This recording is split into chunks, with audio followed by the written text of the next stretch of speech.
Ma'asyiral muslimin wal muslimat rahimakumullah. Kemudian perlu kita singgung sedikit tentang makna Ramadan. Kita mengenal nama bulan suci Ramadan. Apa makna Ramadan itu? Ramadan berasal dari kata Ramadha, yaitu yang menyiratkan sinar yang kuat dari matahari lewat batu kerikil. Itu makna Ramadhan artinya. Dan biasanya orang-orang Arab itu menamakan bulan sesuai dengan kondisi bulan-bulan tersebut. Bisa jadi Ramadan karena musim panas, ya, menyiratkan matahari sangat panas sehingga dikatakan bulan Ramadan.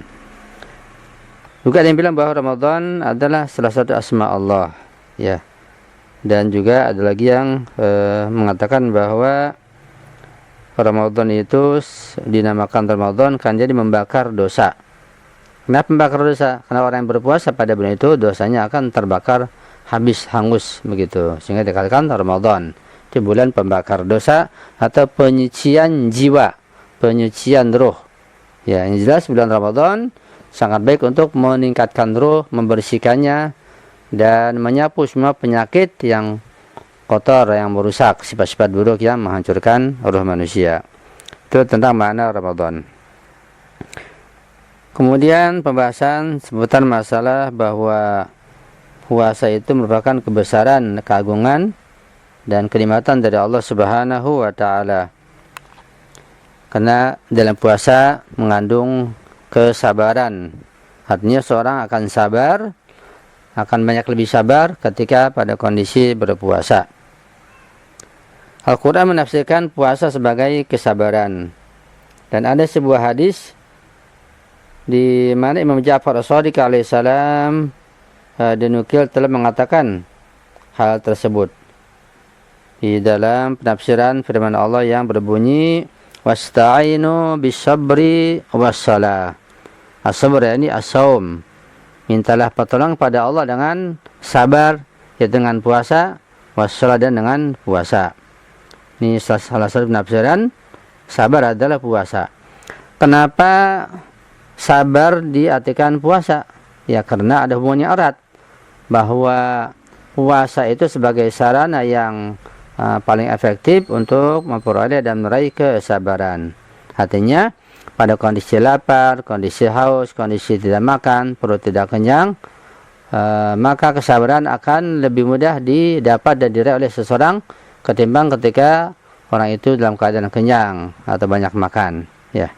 Jadi untuk meraih kesabaran, untuk meningkatkan kesabaran, ketabahan, kekuatan jiwa ini bisa diperoleh dengan cara berpuasa.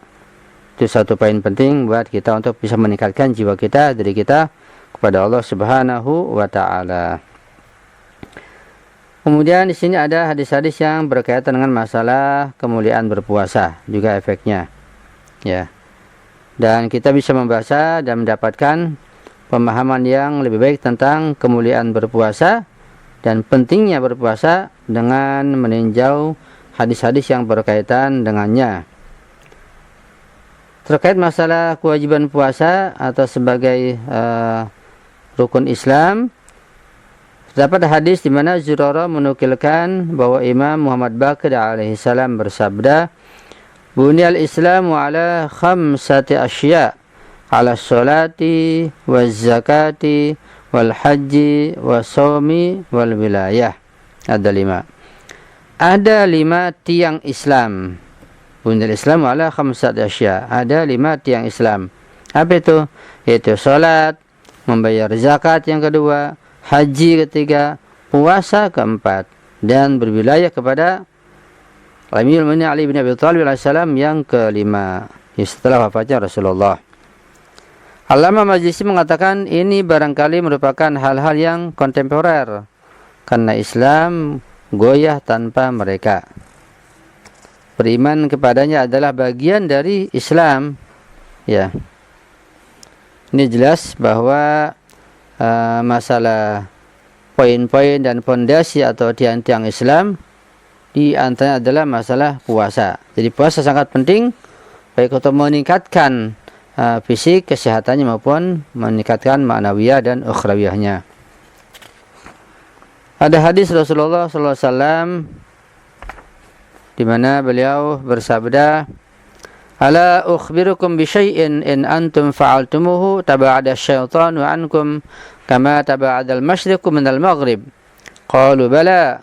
Qala asamu yusawwidu wajhahu was-sadaqatu taksiru dhahrahu wal hubbu fillahi wal mu'ajaratu 'ala al-'amali salihi taqta'u dabirahu wal istighfaru yaqta'u watinahu wa likulli syai'in zakatun wa zakatul abdani asyam.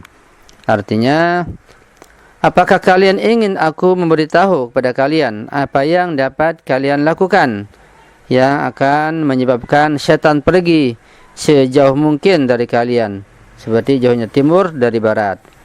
Mereka berkata, "Ya wahai Rasulullah, silakan kasih tahu kami ingin." Maka beliau sallallahu alaihi wasallam bersabda, puasa menghitamkan wajah setan,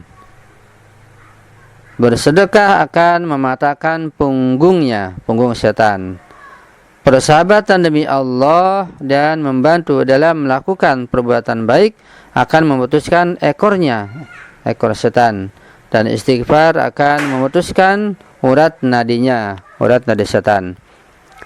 Ada zakat bagi segala sesuatu. Sesuatu memiliki zakat, dan zakatnya badan adalah berpuasa. Ya, jadi badan ketika dizakati akan menjadi sehat. Ya, yang sakit menjadi sehat. Itulah dengan cara berpuasa. Almarhum Al-Majlisi menganggap bahwa hadis ini dapat diandalkan. Hadisnya kuat. Ibnu Abi Amir menukil dari sejumlah sahabat bahwa Imam Ja'far As-Shadiq alaihissalam berkata, Allah yang Maha Kuasa mewahyukan kepada Musa alaihissalam apa yang mencegahmu dari berdoa kepadaku. Dia berkata, bau mulutku karena aku sedang berpuasa. Kemudian Allah yang Maha Kuasa mewahyukan, ya Musa, la khulufu fami shaimi atyabu indi min rihil miski. Wahai Musa, bahwa bau mulut orang yang berpuasa itu lebih menyenangkan bagiku daripada aroma kasturi, ya minyak misik. Dalam hadis lain kita membaca bahwa Rasulullah SAW bersabda, as-shamu junnatun minan nar. Puasa adalah sebagai perisai dan benteng bagi api neraka untuk seseorang. Nah, di sini kita pahami bahwa tentang bau mulutnya seorang ketika berpuasa itu lebih baik daripada minyak misik bagi Allah. Tentu maknanya makna kinayah, makna majazi, bukan makna hakiki. Artinya di balik baunya mulut karena berpuasa, di situ punya nilai tinggi. Jadi yang bernilai bukan bau mulutnya, tapi di balik bau mulut karena berpuasa. Ya, bau mulut karena berpuasa itu yang punya nilai tinggi di sisi Allah Subhanahu Wa Taala. Di sanalah ada ganjaran yang besar dari Allah Subhanahu Wa Taala kepada orang yang berpuasa. Bahkan di sini dikatakan bahwa itu lebih baik daripada minyak misik sekalipun, minyak yang sangat wangi. Kenapa demikian? Karena unsur ma'nawiyahnya, yaitu ketika seorang berpuasa dan mencapai makam ma'nawiyah yang tinggi, bisa mengusir hawa nafsunya, menahan diri dari segala macam yang membahayakan dirinya, atau menekan gejolak nafsunya karena berpuasa, ya, sehingga dia tidak makan, mulutnya menjadi bau. Maka nilai itulah nilai ma'nawiyah di balik berpuasa tersebut, yaitu menahan hawa nafsu, menahan makan dan minum. Ini punya nilai tinggi di sisi Allah Subhanahu Wa Taala. Bukan nilai bau mulutnya, tapi nilai di balik bau mulut tersebut, yang dimana seorang dapat mencegah dirinya dari perbuatan dosa dan maksiat. Ya, makanya as-shamu junnatun minan nar, puasa dapat dijadikan sebagai perisai, sebagai benteng atau penjaga daripada api neraka jahanam. Ya, mudah-mudahan puasa kita bisa menjadikan kita sebagai benteng dari berbagai macam maksiat dan dosa, sehingga betul-betul puasa kita adalah puasa junnatun, puasa benteng.